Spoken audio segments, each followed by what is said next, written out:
नमस्कार दोस्तों, मैं विकास मिश्रा आप सभी का इस वीडियो में स्वागत करता हूं। इस वीडियो में हम लोग भारतीय राज्य व्यवस्था में भारतीय संविधान की ऐतिहासिक पृष्ठभूमि, historical background of Indian constitution के बारे में जानेंगे। वीडियो को अंत तक देखिएगा।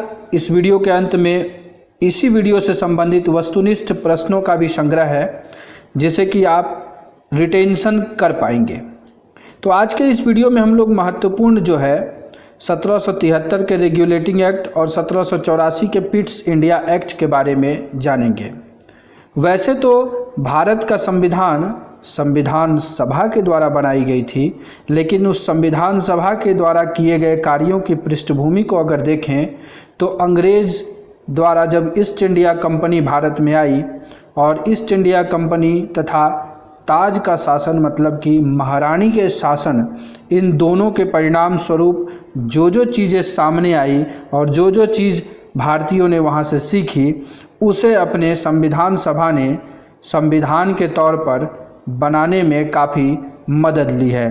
तो चलिए देखते हैं कि हमारे संविधान में जो है संवैधानिक पृष्ठभूमि कैसी रही है, कि उस संविधान में क्या क्या चीज़ें कहाँ से ली गई है, किस प्रकार से ली गई है, उसके बारे में जानते हैं। तो जैसे कि हम देखते हैं कि भारत में जो है ब्रिटिश कब आए, 1600 ईस्वी में ईस्ट इंडिया कंपनी के रूप में व्यापार करने के लिए आए थे। मतलब कि 1600 ईस्वी में ईस्ट इंडिया कंपनी के तौर पर आए थे। उस समय ब्रिटिश नाम का कोई भी शब्द नहीं था। फिर उन्होंने क्या किया था, महारानी एलिजाबेथ के प्रथम चार्टर द्वारा उन्हें भारत में व्यापार करने का विस्तृत अधिकार प्राप्त हुआ था। उस समय भारत में व्यापारी केंद्र स्थापित करने के लिए एलिजाबेथ से चार्टर लेकर के ब्रिटिश जो है 1600 ईस्वी में ईस्ट इंडिया कंपनी में व्यापार करने के उद्देश्य से आए थे। लेकिन व्यापार करते करते ही उन्होंने धीरे धीरे अपने व्यापारिक परिवेश को दीवानी अधिकार में बदल दिया। दीवानी अधिकार में कब बदला, 1764 में बक्सर का युद्ध हुआ था और उसके बाद जो है 1765 में ही कंपनी को जो है कहाँ की बंगाल, बिहार और उड़ीसा का दीवानी अधिकार प्राप्त हो गया। दीवानी अधिकार से मतलब क्या था, राजस्व संबंधी अधिकार भी ब्रिटिश को मिल गए, साथ ही साथ दीवानी न्याय का जो अधिकार था वो भी उन्हें मिल गया। मतलब कि कानून की ताकत और आर्थिक गतिविधियों पर नियंत्रण, ये दोनों जो है ब्रिटिश को मिल गए। फिर उसके बाद धीरे धीरे 1857 में सिपाही विद्रोह होता है और सिपाही म्यूटनी, जिसे कि भारत का प्रथम स्वतंत्रता संग्राम भी कहा जाता है, 1857 के वीडियो में हम लोग उसे विस्तार पूर्वक देखेंगे। उसके बाद क्या हुआ, 1858 में जो है सिपाही विद्रोह के परिणाम स्वरूप ब्रिटिश ताज ने भारत के शासन का उत्तरदायित्व प्रत्यक्ष रूप से अपने हाथों में ले लिया।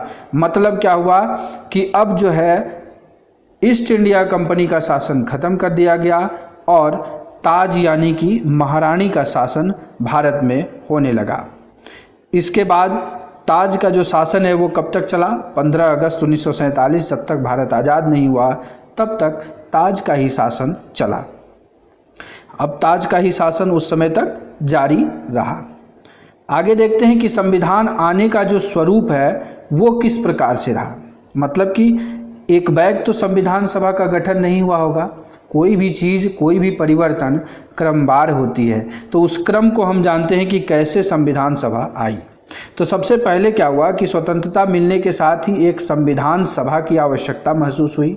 तो इस संविधान सभा को आने की जो प्रक्रिया है, सबसे पहले इसे 1934 में M.N. रॉय ने सुझाव दिया था कि एक संविधान सभा की गठन की जानी चाहिए और उस उद्देश्य के लिए जो है उस सुझाव को अमल में लाने के लिए ही 1946 में एक संविधान सभा का गठन किया गया और 26 जनवरी 1950 को उसी संविधान द्वारा बनाए गए संविधान को अस्तित्व में लिया गया। वैसे तो संविधान 26 नवंबर 1949 को बनकर तैयार हो गया था, लेकिन उसे लागू 26 जनवरी 1950 को किया गया, तो उसे हम लोग अस्तित्व में मानते हैं। उसके बाद है कि जो यह संविधान सभा गठित हुई थी तो कहा गया है कि यद्यपि संविधान और राज्य व्यवस्था की अनेक विशेषताएं ब्रिटिश शासन से ग्रहण की गई थी, तथापि ब्रिटिश शासन में कुछ घटनाएं ऐसी थी जिनके कारण ब्रिटिश शासित भारत में सरकार और प्रशासन की विधिक रूपरेखा निर्मित की गई। इस कारण हमारे संविधान में इसका गहरा प्रभाव दिखता है। मतलब कि 200 वर्षों के शासनकाल के दौरान जो है उसमें क्या हुआ, 200 वर्षों से अधिक का शासन हमारे ऊपर अंग्रेज़ों ने किया, तो कहीं ना कहीं उनकी कार्यविधियां हमारे जिहन में बैठ गई और हम उसके अनुरूप हो गए थे। तो यह देखा गया कि संविधान सभा ने यह निर्णय लिया कि हम लोग पहले से इस संसदीय प्रक्रिया के क्रम में हैं तो इसे अपनाना ज़्यादा आसान होगा और हम आसानी से इसे अपना सकते हैं, तो उसका जो है प्रभाव दिखता है। तो चलिए उस प्रभाव में क्या क्या दिखता है उसे हम देखते हैं। तो क्रमवार अगर जाने तो हम इसको 2 भागों में बांट करके पढ़ेंगे।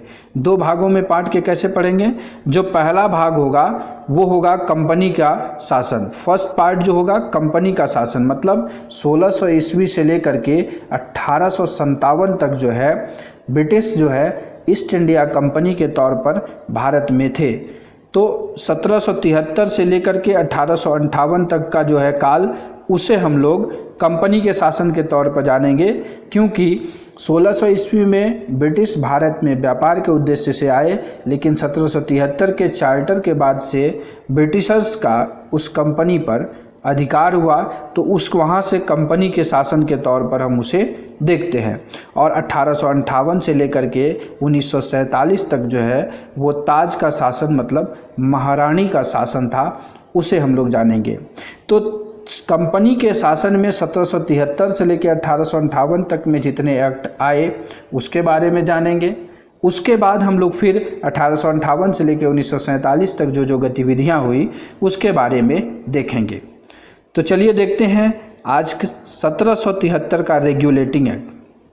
आप सबसे पहले शब्दों को अगर जान लेंगे तो उसे समझने में बहुत ही आसानी हो जाती है। जी हाँ, अगर आप शब्दों पर थोड़ा गौर करेंगे तो बहुत आसानी से आप चीज़ों को मेमोराइज कर पाएंगे। तो अगर ध्यान से देखें तो ये लिखा हुआ है 1773 का रेगुलेटिंग एक्ट, मतलब किसी के ऊपर रेगुलेट करना है। तो ये रेगुलेशन क्यों आया? रेगुलेशन आया था कंपनी पर। किस पर? ईस्ट इंडिया कंपनी पर रेगुलेशन लगाया ब्रिटिशों ने, क्योंकि वो अपनी मनमानी के तहत व्यापार करते थे और रेवेन्यू का शेयर जो है ब्रिटिशर्स के पास नहीं आते थे जिस मात्रा में आना चाहिए। तो उन्होंने क्या कहा कि अब जो है हम आपके ऊपर रेगुलेट करेंगे। महारानी ने 1773 का रेगुलेटिंग एक्ट लाया। उस एक्ट में 3 महत्वपूर्ण जो विशेषताएं थी, वो महत्वपूर्ण विशेषताएं क्या थी? सबसे पहले क्या हुआ, ईस्ट इंडिया कंपनी के कार्यों को नियमित और नियंत्रित करने की दिशा में यह पहला कदम था। मतलब it is the first step to regulate East India companies, मतलब कि उसके कार्यों को नियमित और नियंत्रित करने के लिए यह पहला स्टेप था। दूसरा, इसमें क्या महत्वपूर्णता विशेषताएं थी कि पहली बार कंपनी के प्रशासनिक और राजनीतिक कार्यों को मान्यता मिली। मतलब कि काम तो कंपनी कर रही थी, लेकिन प्रशासनिक और राजनीतिक सब घालमेल था, मतलब एक दूसरे से मिक्सअप था, लेकिन उसको अलग अलग अब मान्यता मिली। और केंद्रीय प्रशासन की भी नींव इसी रेगुलेटिंग एक्ट के तहत रखी गई। तो सवाल आपसे यहाँ से बहुत ही आसानी से पूछा जा सकता है, तीनों लाइन को, किसी लाइन को उठा करके सवाल बनाया जा सकता है कि भारत में केंद्रीय प्रशासन की नींव किस एक्ट के तहत रखी गई। ऑप्शन 4 दे देंगे, आंसर होगा 1773 का रेगुलेटिंग एक्ट। आगे देखते हैं कि इस अधिनियम में और भी क्या क्या विशेषताएं थी। इस अधिनियम की और भी विशेषताओं में सबसे पहले ये था, क्या था कि बंगाल के गवर्नर को अब बंगाल का गवर्नर जनरल नाम दे दिया गया। मतलब बंगाल का जो गवर्नर हुआ करता था वो बंगाल का गवर्नर जनरल नाम दिया गया, और उसकी सहायता के लिए 4 सदस्यीय जो है एक कार्यकारी परिषद का गठन किया गया। क्योंकि जैसे ही अधिकार क्षेत्र बढ़ा, पहले वो सिर्फ एक जगह बंगाल देखते थे, लेकिन बंगाल का गवर्नर जनरल बनने के बाद उसमें बम्बई और मद्रास को भी जोड़ दिया गया, तो उनका कार्य जो है वो कार्यभार विस्तृत हो गया। तो अब कार्य विस्तृत हो गया तो उसके लिए उनके सहयोग में क्या किया गया, 4 सदस्यीय एक कार्यकारी परिषद का गठन किया गया। और सबसे पहले जो, ये बहुत बार सवाल पूछा गया है एग्जाम में, सबसे पहले जो बंगाल का गवर्नर जनरल थे वो कौन थे, वारेन हेस्टिंग्स थे। और उसके पहले मैंने आपको बता दिया कि मद्रास और बम्बई के गवर्नर को अब बंगाल के गवर्नर के अधीन कर दिया गया। पहले वो स्वतंत्र हुआ करते थे, लेकिन अब उसके अधीन कर देने से क्या हुआ, अब वो बंगाल का गवर्नर जनरल बना, उनका कार्यक्षेत्र बढ़ा, इसलिए उसको 4 सदस्यीय कार्यकारी परिषद दी गई। साथ ही साथ उसी समय कलकत्ता में जो है एक उच्चतम न्यायालय की स्थापना की गई। कब, 1774 ईस्वी में। सवाल यहाँ से भी बन सकता है कि कलकत्ता में उच्चतम न्यायालय की स्थापना कब हुई, 1773, 74, 75, 76। ऑप्शन होगा 1774 में। और उसमें जो है एक मुख्य न्यायाधीश और 3 अन्य न्यायाधीश थे, मतलब कि 1+3 का कॉम्बिनेशन था। और पहले मुख्य न्यायाधीश कौन थे उसके, सर एलियाज इम्पे जो थे उस कलकत्ता के उच्चतम न्यायालय के पहले मुख्य न्यायाधीश बनाए गए। साथ ही साथ कंपनी के कर्मचारियों को जो है क्या किया गया, निजी व्यापार पर पाबंदी लगा दी गई और उपहार व रिश्वत लेने पर प्रतिबंध लगा दिया गया। ये क्यों किया गया कि जब ईस्ट इंडिया कंपनी थी तो वो निजी व्यापार अपना करती थी, वहाँ से जिनको भी रेगुलेशन के लिए भेजा जाता था यहाँ पर, वो ब्रिटिश को पैसा कम, अपने व्यापार को ज़्यादा सूटेबल बनाते थे और अच्छे से व्यापार से रिवेन्यू कमा करके यहाँ से चले जाते थे। साथ ही साथ भारतीयों से बहुत ज़्यादा उपहार और रिश्वत की राशि भी लेकर के वो अपनी पेट भरते थे और ब्रिटिशर्स को उतनी ज़्यादा आमदनी नहीं होती थी। फिर क्या हुआ कि अब जो है कंपनी का नियंत्रण जो है कोर्ट ऑफ डायरेक्टर्स के माध्यम से होने लगा। मतलब कि कोर्ट ऑफ डायरेक्टर्स मतलब क्या हुआ कि कुछ लोगों का एक समूह बना दिया गया और वो जो है भारत के राजस्व, नागरिक और सैन्य मामलों की जानकारी ब्रिटिश सरकार को देना आवश्यक कर दिया गया। मतलब कि भारत में जो काम हो रहा है उसमें राजस्व क्या हुआ, नागरिक के संबंध में और सैन्य मामले के संबंध में जो भी गतिविधियाँ हुई वो बोर्ड ऑफ डायरेक्टर्स के माध्यम से अब किसको, ब्रिटिश सरकार को यानी कि महारानी को जाने लगा। तो ये कुछ विशेषताएं 1773 के रेगुलेटिंग एक्ट की थी। आगे देखते हैं, उसके बाद जो एक्ट आया वो था 1784 का पिट्स इंडिया एक्ट। 1784 का पिट्स इंडिया एक्ट आने से पहले जो है 1781 में एक अधिनियम आया था जिसे एक्ट ऑफ सेटलमेंट के नाम से जाना जाता है। तो बार बार यह भी सवाल परीक्षा में पूछा गया है कि एक्ट ऑफ सेटलमेंट के नाम से किसे जाना जाता है, 1773 का रेगुलेटिंग एक्ट, 1781 का अधिनियम या 1784 का पिट्स इंडिया अधिनियम या 1833 का चार्टर अधिनियम। तो इस तरीके का जो भी चीज़ है वो ऑप्शन बन सकता है। तो 1781 का जो एक्ट था उसे एक्ट ऑफ सेटलमेंट कहा जाता है। साथ ही साथ 1784 का जो पिट्स इंडिया एक्ट था ये 1773 की कमियों को दूर करने के लिए लाया गया था। हम किसी भी कार्य को करते हैं वो एक बार में परफेक्ट नहीं होता है, तो कोई ना कोई कानून बना तो उस कानून में कोई ना कोई कमियां रह जाती हैं। जब उस कमियों का उजागर होता है तो फिर उस अनुसार से उसमें संशोधन होता है और उस अनुसार से कुछ नई चीज़ें सामने आती हैं। तो 1784 का पिट्स इंडिया एक्ट आने का कारण 1773 की कमियों को दूर करना था। अब जो है इस अधिनियम की जो विशेषता है उसको हम लोग देखते हैं। 1784 के पिट्स इंडिया एक्ट में जो है ये कहा गया कि कंपनी के राजनीतिक और वाणिज्यिक कार्यों को पृथक पृथक कर दिया जाए। मतलब क्या था, 1773 में हमने राजनीतिक और वाणिज्यिक कार्य जो है उसे हमने इंडिकेट कर लिया था कि अब कंपनी का ये राजनीतिक है और ये वाणिज्यिक काम है, लेकिन क्या था वो फिर भी एक ही आदमी देख रहा था। इस लेकर के 1784 के पिट्स इंडिया एक्ट में राजनीतिक को अलग और वाणिज्यिक कार्यों को अलग कर दिया गया, जिससे कि नियंत्रण को और सुदृढ़ बनाया जाए और अच्छे से निगरानी की जा सके। तो इसके लिए क्या होगा, फिर कोई ना कोई बोर्ड बनेगा। तो वहीं यहाँ पर सवाल बनता है कि ये बोर्ड ऑफ डायरेक्टर जो थे, जो पहले बन चुके थे, उनको जो है कौन सा मामला दिया गया, उन्हें व्यापारिक मामला के अधीक्षण की अनुमति दी गई और नियंत्रण बोर्ड को, बोर्ड ऑफ कंट्रोल को राजनैतिक मामलों के प्रबंधन के लिए गठित किया गया। तो इस तरीके से देखिए 2 संस्था बनी, एक बोर्ड ऑफ डायरेक्टर और एक बोर्ड ऑफ कंट्रोल। तो ये 2 संस्था बनने के कारण ही ये कहा जाता है कि उस समय भारत में द्वैध शासन व्यवस्था का शुभारंभ हो गया। द्वैध शासन मतलब 2 शासन, द्वैध मतलब 2, जो कि बोर्ड ऑफ डायरेक्टर व्यापारिक मामलों को देखने लगे और नियंत्रण बोर्ड जो बोर्ड ऑफ कंट्रोल है वो राजनैतिक मामलों के प्रबंधन को देखने लगे। आगे अगर देखें हम इसमें तो 1784 के पिट्स इंडिया एक्ट में ये कहा गया कि नियंत्रण बोर्ड को यह शक्ति दी गई कि वह ब्रिटिश नियंत्रित भारत में सैन्य व राजस्व गतिविधियों का अधीक्षण करे। जो नियंत्रण बोर्ड है, बोर्ड ऑफ कंट्रोल जो है, उसको कहा गया कि ब्रिटिश नियंत्रित भारत। ब्रिटिश नियंत्रित भारत का मतलब क्या है? जो उस समय भारत में जो ब्रिटिश थे और साथ ही साथ देसी रियासत भी थी, तो देसी रियासत को उसमें नहीं जोड़ा जाता था। देसी रियासत को छोड़ करके जो भारत था उसे ब्रिटिश नियंत्रित भारत कहा जाता है। तो उसके सैन्य और राजस्व गतिविधियों का अधीक्षण जो है, एडमिनिस्ट्रेशन कौन करेगा? वो नियंत्रण बोर्ड करेगी। इसलिए जो है 1784 का जो एक्ट है उसे 2 कारणों से बहुत ही महत्वपूर्ण माना जाता है। सवाल यहाँ से भी बनता है। तो 2 कारण क्या थे? एक तो सबसे पहले कि भारत में कंपनी के अधीन जो क्षेत्र है उसको पहली बार ब्रिटिश आधिपत्य क्षेत्र कहा गया।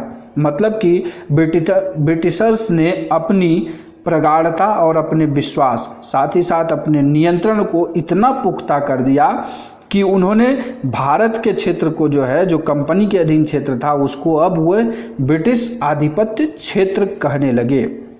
साथ ही साथ ब्रिटिश सरकार को भारत में कंपनी के कार्य और उसके प्रशासन का पूर्ण नियंत्रण मिल गया। मतलब कि अब जो है ब्रिटिश सरकार पूरी तरीके से जो है कंपनी के कार्यों को और उसके प्रशासन को अपने नियंत्रण में ले ली। मतलब कि धीरे धीरे आप देख रहे हैं कि कंपनी शब्द गायब हो रहा है और ब्रिटिश शब्द जो है उसकी उत्पत्ति और उसका पुख्ता स्वरूप सामने आ रहा है। तो इस तरीके से हम लोगों ने 1784 के पिट्स इंडिया एक्ट को जाना। तो दोनों एक्ट हम लोगों ने देख लिया है। अब कुछ सवाल जो है ऑब्जेक्टिव टाइप जो आपके एग्ज़ाम में पूछे जा सकते हैं उसे मैंने बनाया है, तो उसे देख लेते हैं और आप अपने रिटेंशन पावर को यहाँ चेक कर सकते हैं। तो सबसे पहला सवाल जो बना है, ब्रिटिश प्रशासन को कब बंगाल, बिहार और उड़ीसा के दीवानी अधिकार प्राप्त हुए? ऑप्शन है 1754, 1764, 1765 या 1766। अगर आप वीडियो ध्यान से सुने होंगे तो मैंने बताया था कि 1764 के बक्सर के युद्ध के बाद 1765 में ब्रिटिश प्रशासन को बंगाल, बिहार और उड़ीसा की दीवानी प्राप्त हुई थी। तो इसका सही उत्तर हो जाएगा ऑप्शन नंबर सी। अगला सवाल देखें तो संविधान सभा के गठन का सुझाव सबसे पहले किसने दिया था? दी है नहीं, किसने दिया था या दी है? तो ऑप्शन है जवाहरलाल नेहरू, एम.एन. रॉय, मोतीलाल नेहरू या बी.एन. रॉय ने। तो आपको यह भी वीडियो ध्यान से सुनने पर पता चला होगा कि 1934 में एम.एन. रॉय ने सबसे पहले यह कहा था कि एक संविधान सभा का गठन होना चाहिए। तो ऑप्शन बी इसका सही उत्तर होगा। तीसरा सवाल देखें, किस अधिनियम के तहत बंगाल का गवर्नर को बंगाल का गवर्नर जनरल कहा गया? ठीक है, 1773, 1781, 1784 या 1833, कौन सा एक्ट होगा? तो ये जो है 1773 जो ऑप्शन ए है, 1773 का रेगुलेटिंग एक्ट में बंगाल के गवर्नर को बंगाल का गवर्नर जनरल कहा जाने लगा। और अगला सवाल देखते हैं, किस अधिनियम के तहत भारत में द्वैध शासन की शुरुआत हुई? द्वैध शासन मतलब बोर्ड ऑफ डायरेक्टर्स और बोर्ड ऑफ कंट्रोल, 2 भागों में व्यापारिक और वाणिज्यिक कार्यों को बंटवारा किया गया था। ऑप्शन देखें 1773 का रेगुलेटिंग एक्ट, 1781 का रेगुलेटिंग एक्ट या 1784 का पिट्स इंडिया एक्ट या 1833 का चार्टर एक्ट। तो सही उत्तर क्या होगा दोस्तों? सही उत्तर है 1784 का पिट्स इंडिया एक्ट। तो चलिए दोस्तों, आज के वीडियो को हम यहीं रोकते हैं। आगे के अधिनियम को अगले वीडियो में चर्चा करेंगे। वीडियो कैसा लगा सुझाव अपने कमेंट बॉक्स में ज़रूर दीजिएगा। अच्छा लगा तो लाइक ज़रूर करिएगा और चैनल पर पहली बार आए हैं तो सब्सक्राइब ज़रूर करिएगा। यह चैनल आपको आपके परीक्षा में अंतिम कदम तक साथ देगा और सफलता दिलाने में मदद करेगा। मेरे इस वीडियो को ध्यानपूर्वक देखने के लिए आप सभी का प्रेम पूर्वक धन्यवाद।